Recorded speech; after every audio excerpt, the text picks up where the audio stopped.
주말 송은재 TV 시작하겠습니다. 주말인 오늘 정치권의 가장 큰 관심은 성남FC 후원금 문제였습니다. 성남FC 후원금 문제가 지금 어제 오늘 이야기가 아니죠. 이 후원금 문제 논란이 오래전부터 있어 왔는데 최근에 와서 이게 크게 불거진 것은 성남지청의 차장검사인 박하영 차장검사가 이 부분에 대해서 성남FC 후원금, 네이버나 두산, 농협 등 6개 업체가 160억 원 정도를 후원금을 했다.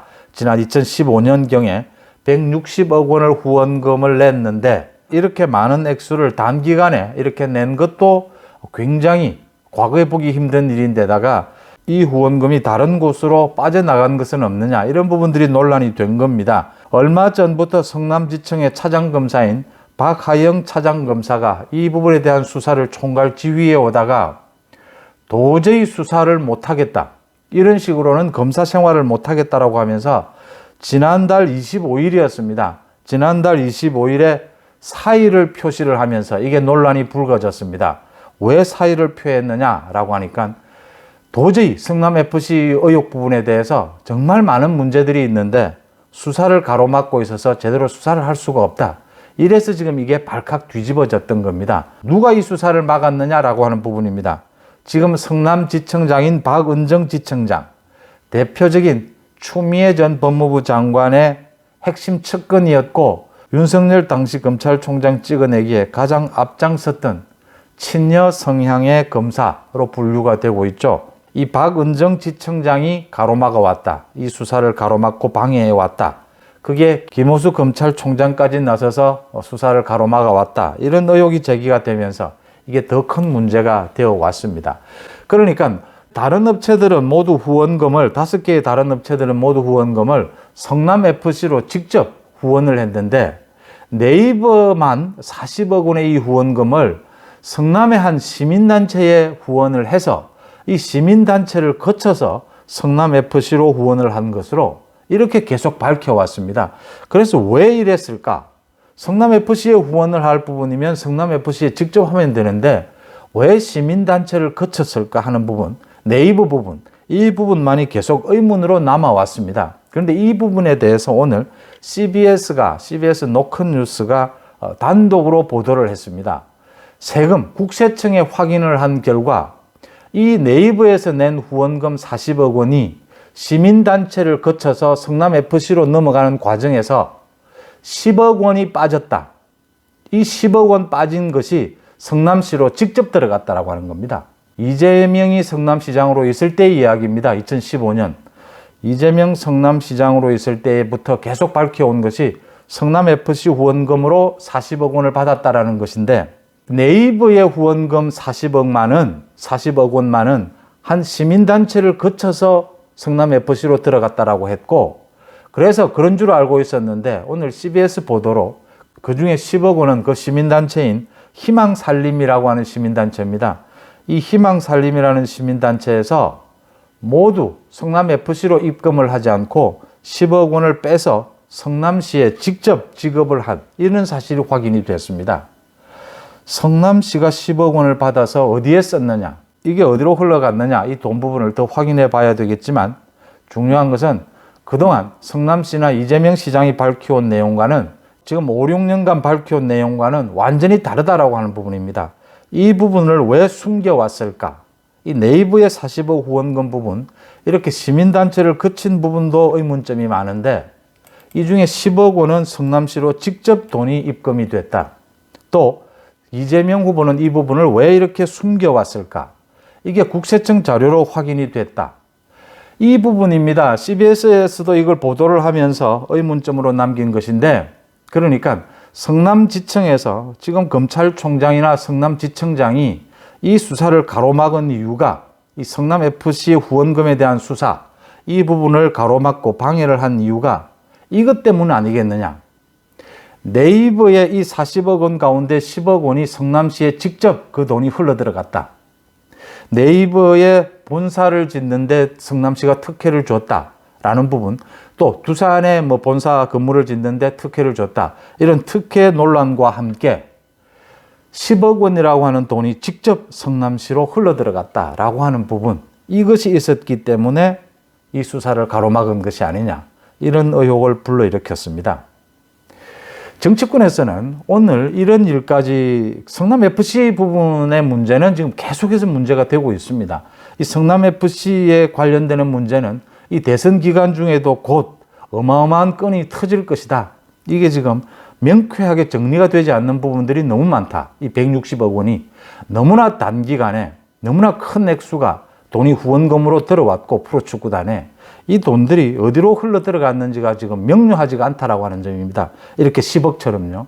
이게 큰 건이 터질 것이다, 이런 이야기가 계속되면서 지금 여야 가리지 않고 정치권에서 지금 한 달 남았지 않습니까? 대선에. 이런 얘기가 나오고 있습니다. 윤석열 후보와 이재명 후보를 놓고 뭐 여야 가리지 않고요. 처음에는 윤석열 후보도 뭐 여러 가지 가족, 처가 부분이나 해서 여러 가지 뭐 의혹들이 좀 많았다. 이재명 후보도 뭐 가족, 자신 개 본인 해서 두 사람 모두 비리 후보 아니냐, 비리 의혹을 받고 있는 후보들이다. 이번 대선은 혐오스러운 대선이다. 윤석열 후보와 이재명 후보를 싸잡아서 이렇게 비판하는 비판적인 시각이 있었던 것이 사실입니다. 그런데 대선을 한 달여 앞둔 지금에 와서 윤석열 후보는 굉장히 지난 10여 년 동안 검사로서 자기 관리를 굉장히 잘해왔다.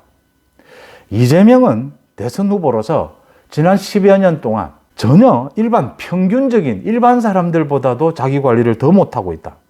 이건 거의 범죄자에 가까울 정도의 행태를 보여왔다.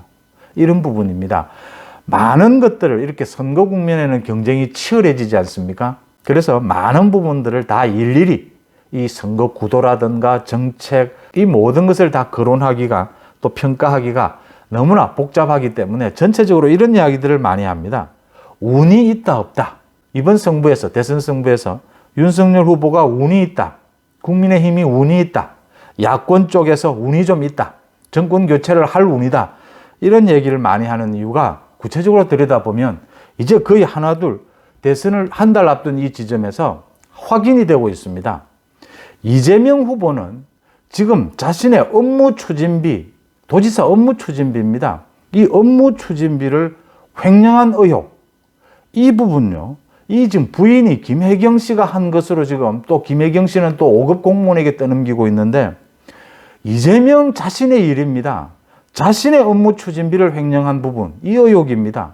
그 다음 방금 말씀드렸다시피 성남FC의 후원금 부분, 뭐가 터져 나올지 지금 모릅니다. 오늘도 터져 나왔지만 그 다음 더 큰 것이 남아있죠. 대장동 비리.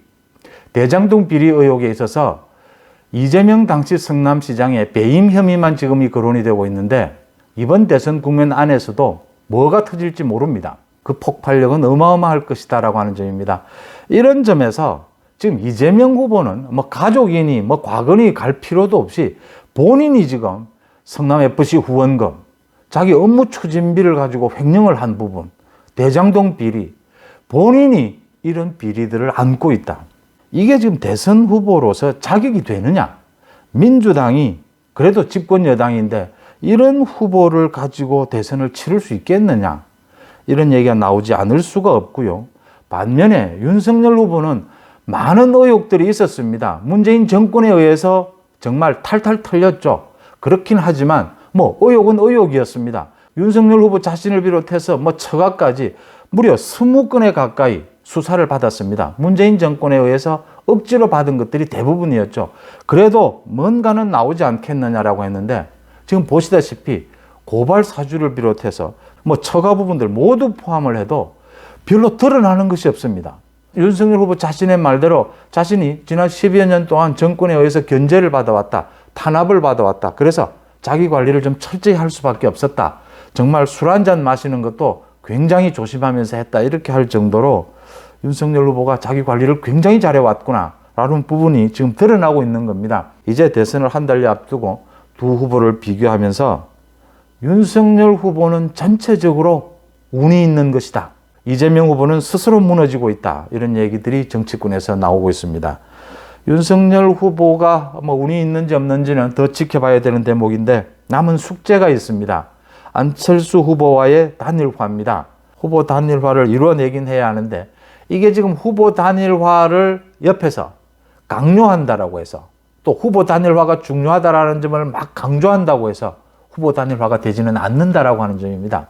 기다려줘야 될 부분은 좀 기다려도 주고 또 대화도 필요하고 뭐 서로 간에 견제도 필요한 것이 사실입니다. 정치 현실이거든요.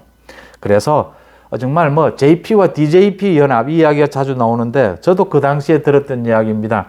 DJ가 JP 집까지 찾아갔다고 그러죠.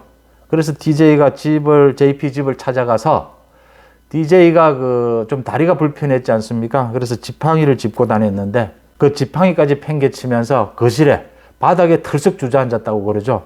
그러면서 김종필 전 총재에게 한 번만 도와달라. 자신이 정권을 잡는데 한 번만 도와달라. 정말 뭐 필요한 것, 뭐 총리를 비롯해서 모든 것을 다 내놓겠다. 뭐 이렇게 정말 허심탄회하게 이야기를 했다라고 하는 그런 뒷이야기도 있는데 윤석열 후보와 안철수 후보에게 결국은 맡겨둬야 될 대목이다 이렇게 보입니다.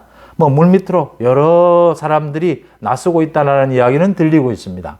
또 이준석 대표를 비롯해서 안철수 후보 측의 권은희 원내대표가 서로 또 각을 세우고 있는 것도 또 사실입니다. 현실적으로 지금의 판세가 일정 기간 유지가 된다면 안철수 후보가 결단을 내릴 수밖에 없다.